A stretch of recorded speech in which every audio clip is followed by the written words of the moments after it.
Assalamualaikum warahmatullahi wabarakatuh. Alhamdulillahilladzi akmala lana ad-din wa atamma alaina an-ni'mah wa ja'ala ummatal islami khaira ummah wa ba'atha fiha rasulan aminan yatlu 'alaiha ayati rabbih wa yuzakkiha wa yu'allimuha al-kitaba wal hikmah. Salawatullahi wa salamuhu alaihi wa ala alihi wa ashabihi wa awanihi wa sallama tasliman katsira, amma ba'du.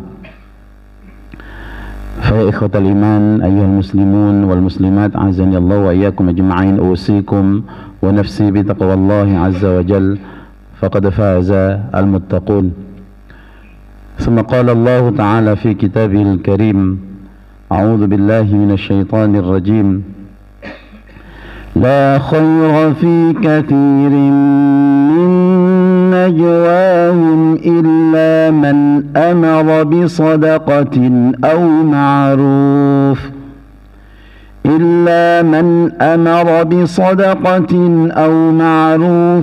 أو إصلاح بين الناس ومن يفعل ذلك ابتغاء مرضات الله فسوف نؤتيه أجرا عظيما ومن يشاقق الرسول من بعد ما تبين له الهدى ويتبع غير سبيل المؤمنين نوله ما تولى ونصله جهنم وساءت مصيرا. Ikhwatal iman, jemaah sekalian yang dimuliakan Allah Subhanahu wa taala, bersyukur pada pagi hari ini alhamdulillah kita bisa lanjutkan kajian kita dari kitab Aisyah Tafasir, masih di surat An-Nisa, dan pagi hari ini pembahasan ayat 114 dan 115. Dimulai dari firman Allah, la khaira fi katsirin min najwahum illa man amara bi shadaqah. Syarhul kalimat, beberapa kalimat penting di dalam dua ayat ini sebelum kita membaca atau menjelaskan tentang tafsir daripada dua ayat ini. Kalimat yang pertama adalah kalimat najwahum, ay al-masar bil kalam, wa najwahum ahadithuhum allati yusirruha ba'duhum ila ba'd. Jadi kalimat najwahum adalah pembicaraan mereka, ini kembali kepada Banu Ubayriq sesuai dengan asbabun nuzulnya kemarin. Allati yusirruha ba'dhum ila ba'd, yang mana itu dirahasiakan antara satu dengan yang lain.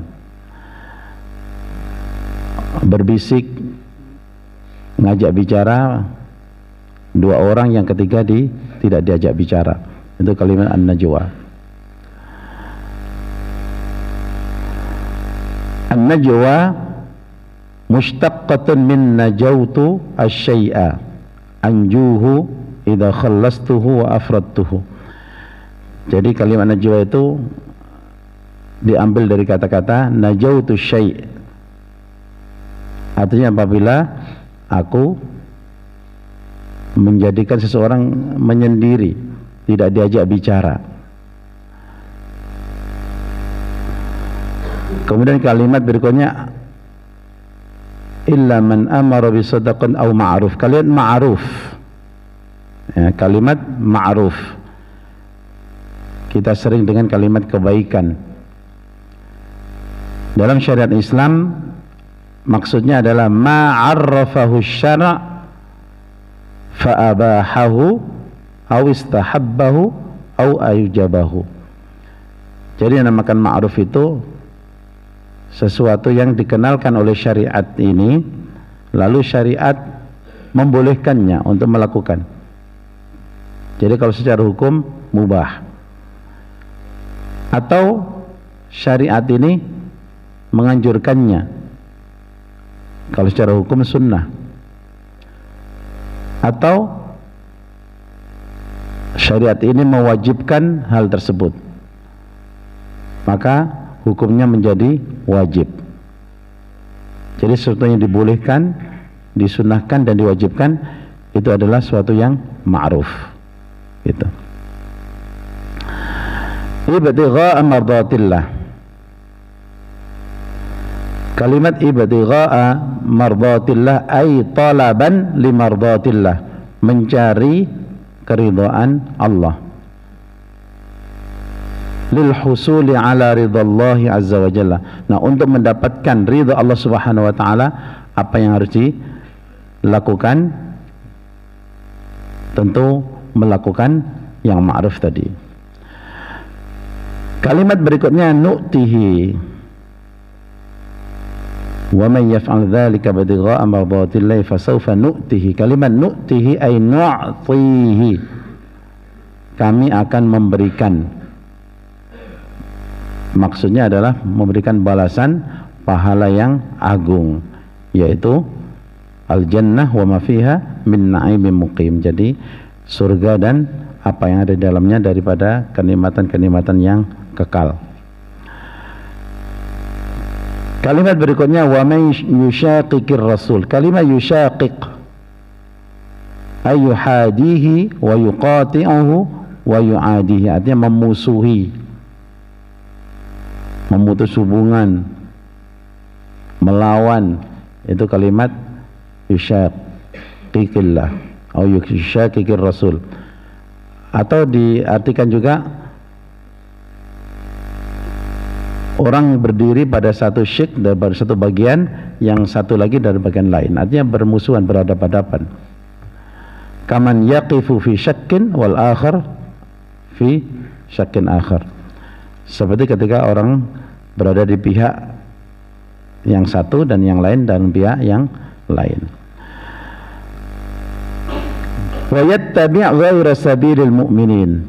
Wa yattabi' ghaira sabilil mu'minin ay yakhruj an ijma'il muslimin. Keluar dari ijma', kesepakatan kaum muslimin.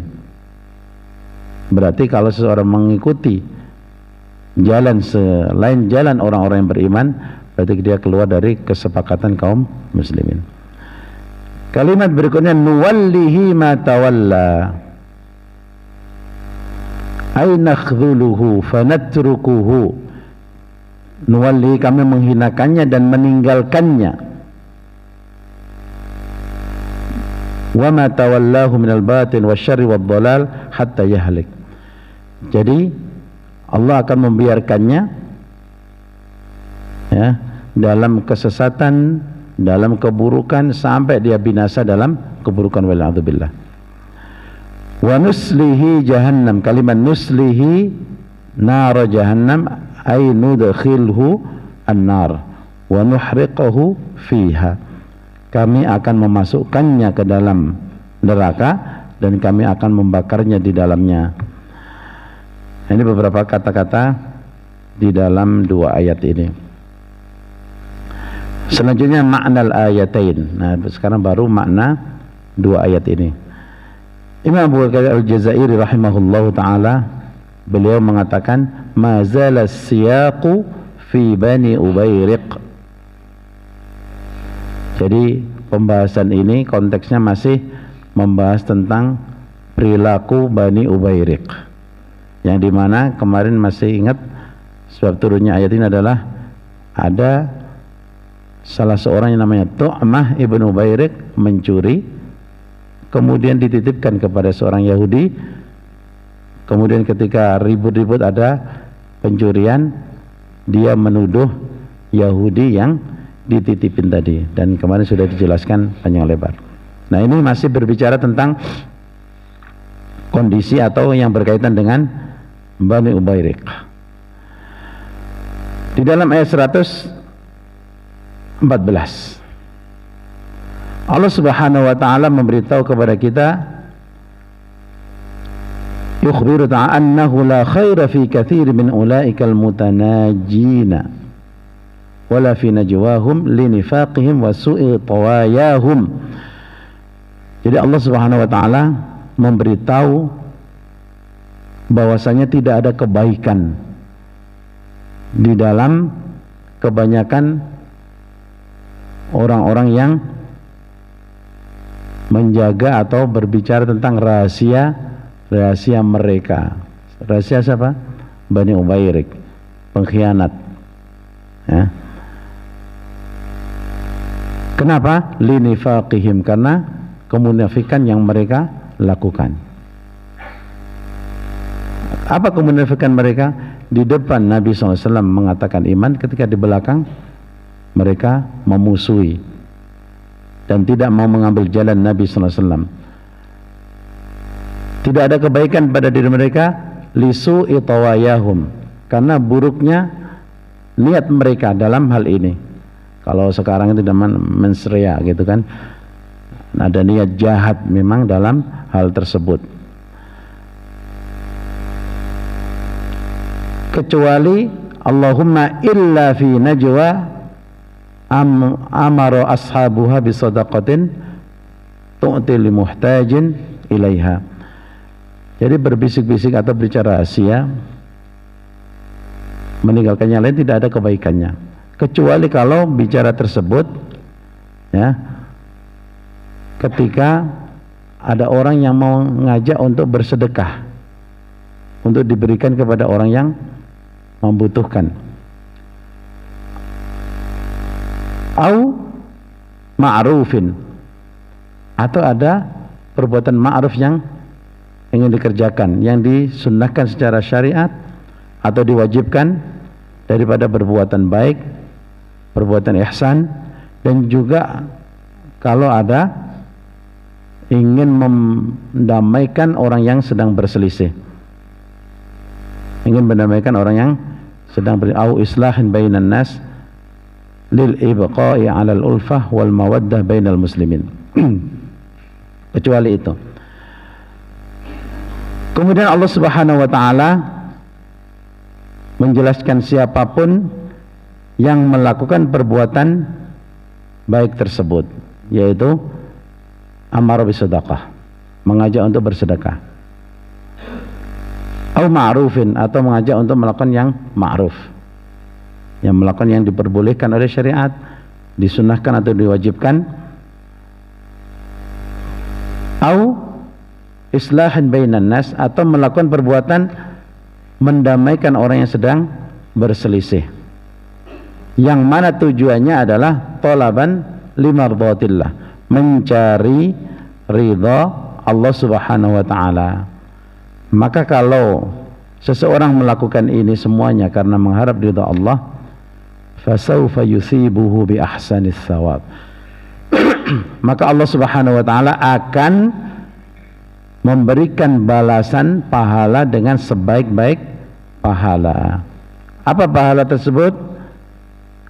Al-jannatu darussalam, yaitu surga, negeri keselamatan. Idla ajra a'zama min ajrin yakunul jannah, dan tidak ada balasannya lebih besar daripada pahala yang mana balasannya adalah surganya Allah Subhanahu wa ta'ala. Itu di ayat 114. Kemudian pada ayat 115 dimulai dari wa man yushaqiqir rasul. Di dalam ayat ini Allah Subhanahu wa taala mengancam siapapun yang memusuhi Rasul sallallahu alaihi wasallam, seperti Tu'amah ibnu Ubayriq. Ini seorang muslim zahirnya, tapi pribadinya adalah seorang munafik, karena dia ketika di depan Rasulullah SAW menampakkan keislaman, tapi ketika di belakang dia memusuhi Rasulullah SAW. Kalimat wa man yushaqiqir rasula ay yukhalifuhu wa yu'adihi, jadi menselisihi Rasulullah SAW dan juga memusuhi Nabi, maka ini adalah orang-orang yang dianggap melakukan perbuatan syiqaq, perbuatan menempatkan dirinya pada syak atau syikin, dan Rasul pada syikin yang lain, artinya berada pada memusuhi. Min ba'di ma tabayyana lahul huda, memusuhi Nabi sallallahu alaihi wasallam setelah datang kebenaran. Dia tahu, ya, setelah datang kepada dia apa? Al-huda. Setelah dia tahu bahwasanya Rasul sallallahu alaihi wasallam itu betul-betul datang dengan membawa al-haq, membawa kebenaran, membawa agama al-haq, agama yang benar.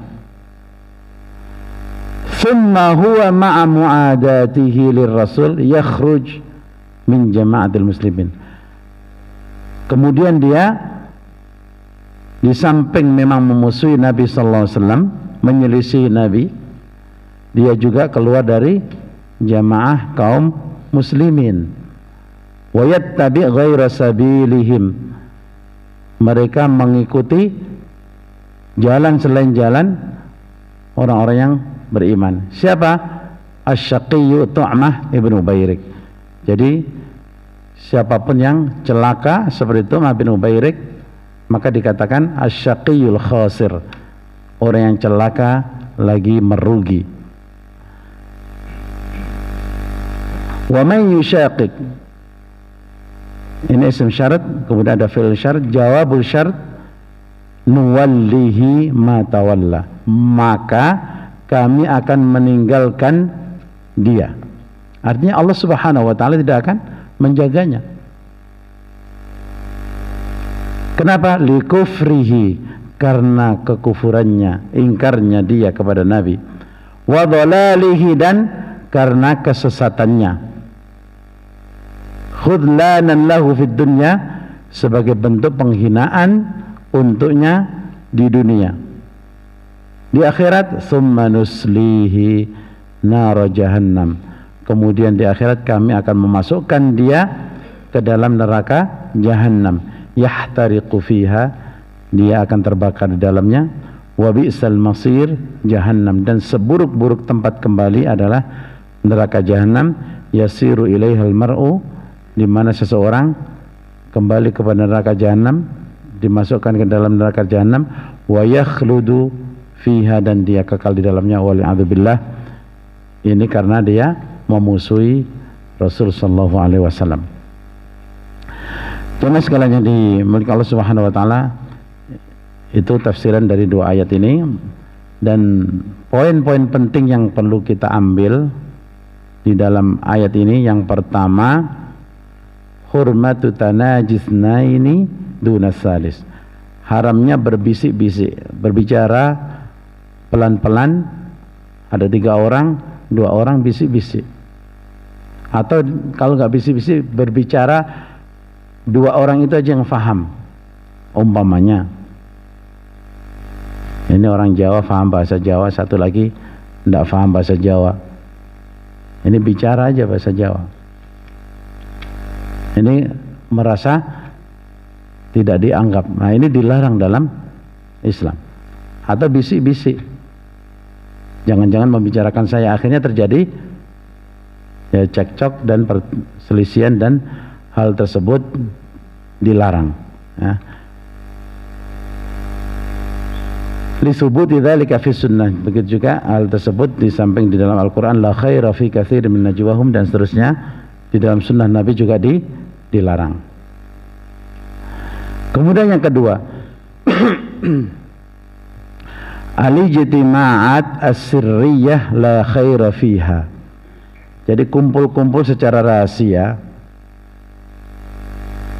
itu tidak ada kebaikan di dalamnya. Illa, kecuali kalau kumpul-kumpul tersebut kana li jam'i shadaqah, kumpul-kumpul tersebut untuk mengumpulkan sedekah, untuk diberikan kepada orang yang membutuhkan. Au li amrin ma'ruf, atau kumpul-kumpul tersebut untuk suatu perkara yang ma'ruf, yang dibolehkan oleh agama, dianjurkan atau diwajibkan. au islahan baina mutanazi'ain minal muslimina mukhtalifain, atau karena ingin islah, mendamaikan antara dua orang yang bertikai daripada kaum muslimin, maka hal tersebut di dalam Islam tidak dilarang dan dianjurkan. Dan siapapun yang melakukan hal tersebut karena mengharapkan ridha Allah, maka akan mendapatkan balasan yang besar, yaitu surganya Allah Subhanahu wa taala. Kemudian yang ketiga dari ayat yang kita baca tadi, hurmatul khuruj an ahli sunnati wal jamaah, haram hukumnya keluar dari jamaah ahli sunnah wal jamaah sesuai dengan pemahaman yang benar. Wattiba'il firaq ad-dhalah, dan mengikuti golongan-golongan yang sesat, allati la tumassilul Islam, golongan-golongan sesat yang tentunya tidak merepresentasikan atau tidak mewakili tentang Islam yang benar. Illa fi dawair dhayyiqah, kecuali di masalah-masalah yang sangat-sangat sempit, dhayyiqah. Seperti apa? Karrawafid, menyelisih orang-orang Syiah, jelas. Wa nahwihim, dan semisal mereka. Hanya keluar dari kaum muslimin seperti orang-orang Rawafid memang harus keluar, ya. Maka diharamkan seseorang keluar dari golongan ahli sunnah wal jamaah sesuai dengan pemahaman yang benar, kemudian hanya tujuan dunia, kadang-kadang mengikuti kelompok-kelompok yang sesat seperti yang dilakukan oleh siapa? Tu'amah ibnu Ubayriq. Ketika mau dihukum Nabi SAW, dia melarikan diri, berkumpul dengan orang-orang musyrik ke Mekah. Walaupun kemarin sudah dijelaskan, akhirnya dia pun tetap mencuri di Mekah dengan melubangi tembok, kemudian temboknya ambruk menimpai dia dan dia meninggal dalam keadaan kafir. Jemaah sekalian di Allah Subhanahu wa taala, ini ayat 114 115. Dan insyaallah pagi hari ini dua ayat ini saja, karena ayat berikutnya ini panjang supaya tidak terputus nanti. Kemudian di akhir sebelum saya tutup, ikhwatul iman, kita sekarang ini berada di bulan Sya'ban, artinya sebentar lagi sudah masuk bulan Ramadan. Ada beberapa hal yang perlu kami sampaikan kepada jamaah agar kita dalam melakukan amalan-amalan di bulan Sya'ban ini kembali kepada amalan-amalan yang dicontohkan oleh baginda Rasulullah SAW. Rasulullah SAW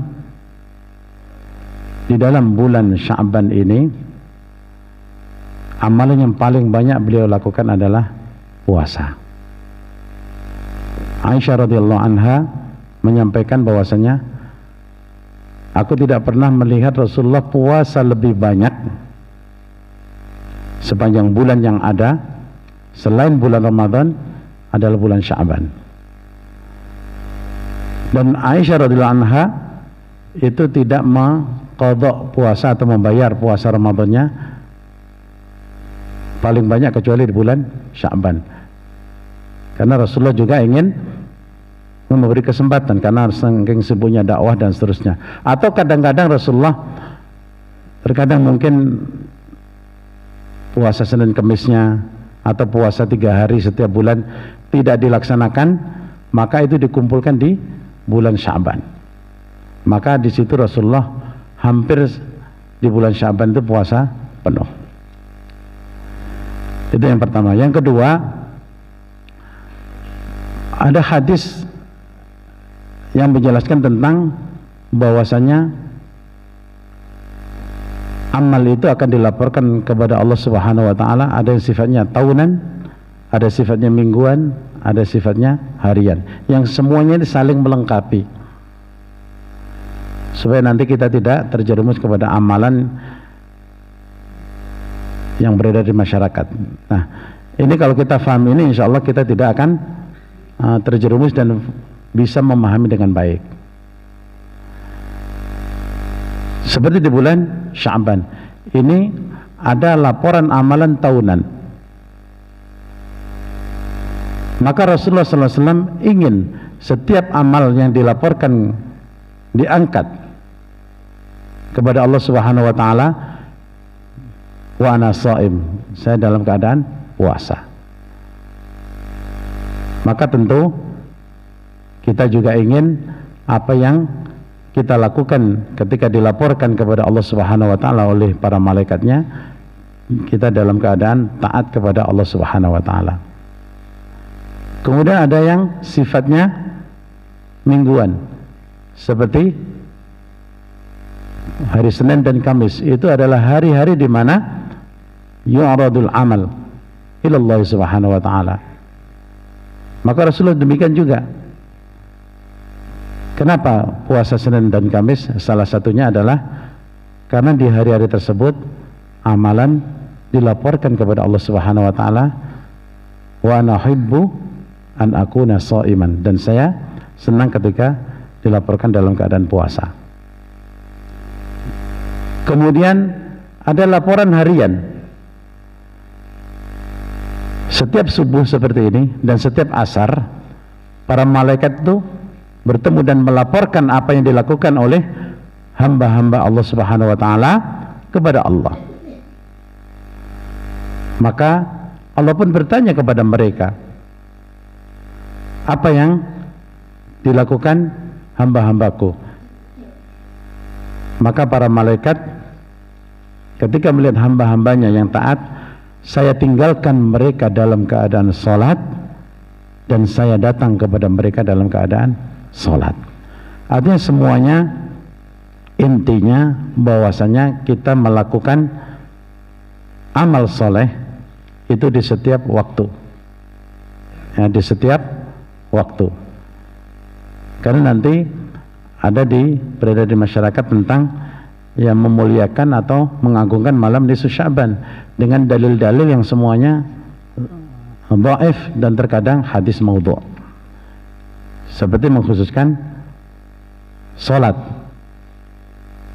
pada malam nisfu Sya'ban dengan dalil bahwasanya Allah Subhanahu wa Ta'ala turun ke langit dunia, maka siapa yang meminta ampun aku ampuni, yang minta rezeki aku berikan rezeki, yang diuji aku hilangkan musibahnya tersebut, dan seterusnya. Maka hal tersebut, pengkhususan seperti ini tidak dibenarkan dalam Islam. Hadis yang benar, Allah itu turun ke langit dunia setiap malam, sepertiga malam terakhir setiap malam. Nah, ini yang benar, artinya tidak perlu mengkhususkan setiap malam. Semua malam-malam bulan Sya'ban adalah malam yang mulia. Maka di situ para ulama bahkan yang memang tegas mengatakan merayakan malam nisfu Sya'ban atau mengagungkannya termasuk perbuatan-perbuatan bid'ah atau jauh dari sunnah Nabi SAW. Ini sekadar tadzkir untuk mengingatkan kita kembali sekali lagi, seharusnya kita setiap malam, ya, apalagi nanti ada istilah sholat alfiyah, sholat 100 rakaat dan seterusnya, macam-macam lah. Maka hal tersebut sekali lagi tidak ada dasarnya. Yang benar setiap malam mari kita tahajud, ya, di sepertiga malam terakhir, disitulah tempat mustajab dalam berdoa. Kemudian bulan Sya'ban memang bulan mungkin sebagian orang banyak yang lalai, padahal ini persiapan untuk puasa. Maka Rasulullah melakukan hal tersebut juga bisa diambil hikmah sebagai persiapan ketika kita di bulan Ramadan sudah terbiasa puasa. Mungkin di antara kita ya puasa Senin Kamisnya kurang lancar, puasa Ayyamul Bidna ditinggal dan seterusnya, maka di bulan Sya'ban ini kesempatan, ya, kesempatan berbanyak. Puasa Senin Kamis sudah 8 hari, puasa Ayyamul Bid sudah 3 hari. Kalau ingin puasa Daud berarti sudah setengah bulan tuh puasa. Nah, hal-hal semacam ini perlu kita lakukan. Kemudian yang terakhir dikatakan bahwasanya Syahrul Sya'ban ay syahrun lil qurra. Jadi para pembaca Al-Quran itu mempersiapkan di bulan Sya'ban ini sebagai persiapan untuk mengisi di bulan Ramadan. Maka mereka pun memperbanyak membaca Al-Quran di bulan Sya'ban sebagai persiapan, karena kalau tidak nanti kan banyak sekali orang semangat saja baca Al-Quran di awal, ternyata di tengah-tengah juga tidak dilanjutkan dengan baik. Atau ada orang yang puasa kadang baru seminggu, kita lihat di pinggir jalan sudah makan, minum, dan tidak ada rasa malu. Kenapa? Karena memang tidak dipersiapkan dengan sebaik-baiknya. Oleh karena itu, mengikuti apa yang dicontohkan Nabi SAW, mari kita mempersiapkan untuk menyambut datangnya bulan Ramadan ini dengan sebaik-baiknya, tentunya dengan iman dan amal soleh. Aku qouli hadza wa astaghfirullah li wa lakum wa sallallahu ala nabiyyina Muhammadin wa ala alihi wa sahbihi wasallam. Wassalamu alaikum warahmatullahi wabarakatuh.